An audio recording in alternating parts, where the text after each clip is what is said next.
All right, well, I guess I'm never going to be part of the Clean Wire Club, right?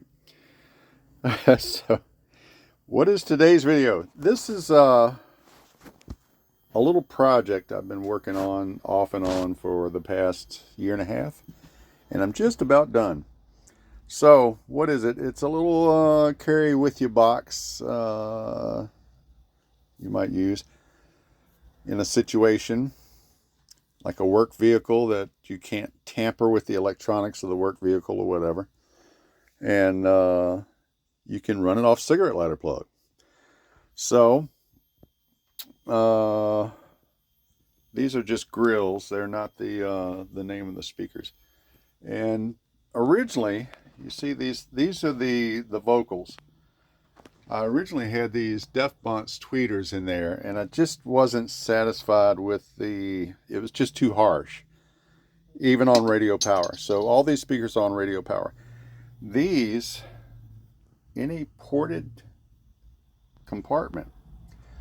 This is a pair of Dayton 4 inches. Now you may remember the Sweet 16 box. I used the Dayton 4 inches. The straight 8, what grade? 8? Grade 8. That I had 8 of those in a subwoofer box.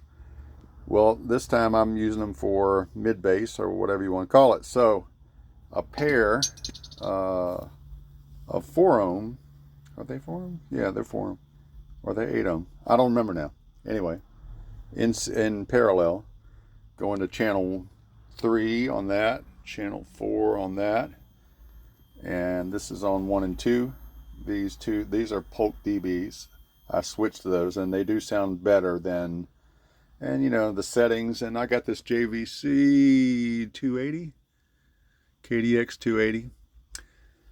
And I tried piddling with the settings, this, that, and the other. I could never get it. It was just too harsh. If I got the harshness out of it, it was too muted. I didn't like it. So there's all that, and we'll play that in just a minute. And I got a little cigarette lighter and a voltmeter, and inside this this area in here, under this panel, let's see if we can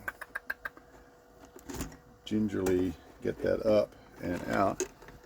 Down in there, I have Lishan 4 cells, a 1P bank of Lishan with the battery, whatever. You know what I'm talking about. That thing. And I have an amplifier. We'll get to that. So, let me get that back in place. Originally, and I had a CT400, and it sat for the year and a half, and I went to hook it back up, and then it wasn't working. I don't know why. It was in Protect. Don't know. Don't know what happened. It was working. But anyway, I replaced it with this Plinus,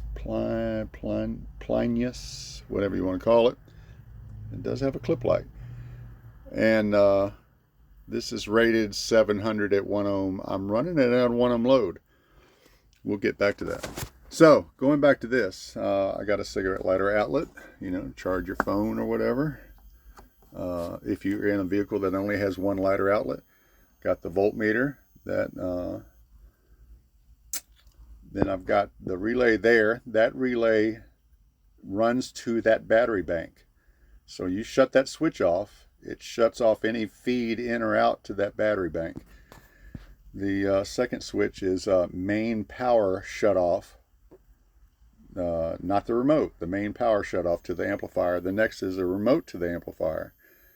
Then a switch for the voltmeter on and off, and the cigarette lighter outlet on and off. So then we got the power wire out, and that goes to a cigarette lighter outlet. And that outlet's been modified, that little plug has been modified with a copper spring and a 20 amp fuse, so we can deal with 20 amps. So let's go back to this subwoofer amp. You figure the radio might pull 4 or 5 amps wide open. You're not going to pull 70 amps out of that amplifier, but you can still cut it back and use it. which I intend to do. And I have done that with that CT400, and I have run it off of a cigarette lighter outlet. If you look way back in my videos, you'll see I've used that. I used that for quite a bit for a couple years. Never blew a fuse, never had a problem. So, again, we're going to use that with this because it was about the only amplifier I could fit in that spot that had already been predetermined space-wise. And we have here a sealed box with two 8-inch recoil D4 subs wired at 1 ohm. So, I still got to put grills in there. I have not got around. That's going to be my last thing before I do a road test on it. But guess what? Is that two? I hope that's 2 grills. It's supposed to be 2 grills. I think that's 1 grill. I think I got to go look into that. I thought I was getting 2 grills. Anyway, let's play a little music. Now, and again, I don't know how this is going to convey over video through YouTube or whatever, and they'll probably cut the music out because it's copyrighted.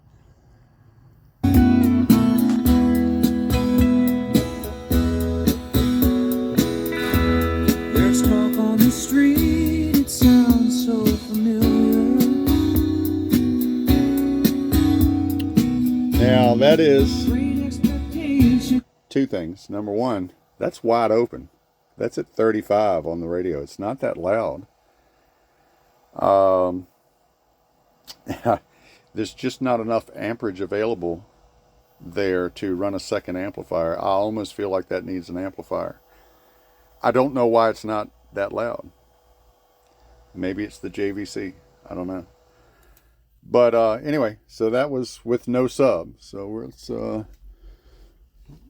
get some power and remote, and subwoofer amp is on. And again, if you're not listening to this with something with a subwoofer, you probably won't hear the difference. But here we go. Everybody's watching you.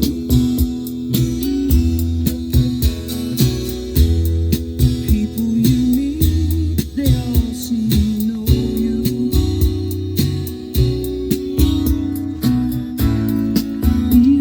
Now, by the way, while that's playing, that's the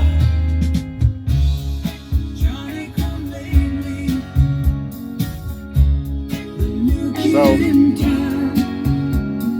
that little power supply is rigged up to the cigarette lighter plug.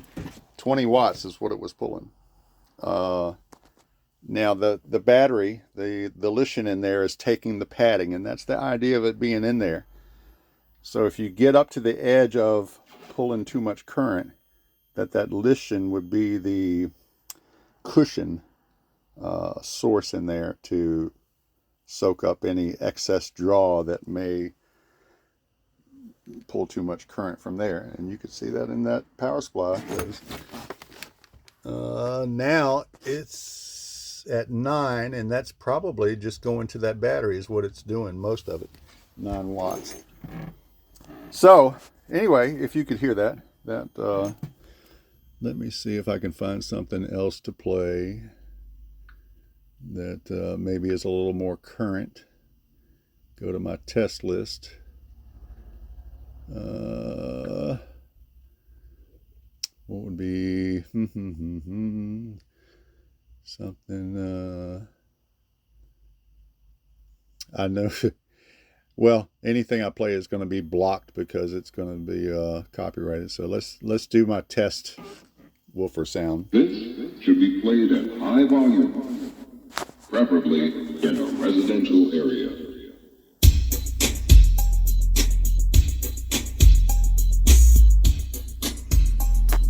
And what are we pulling?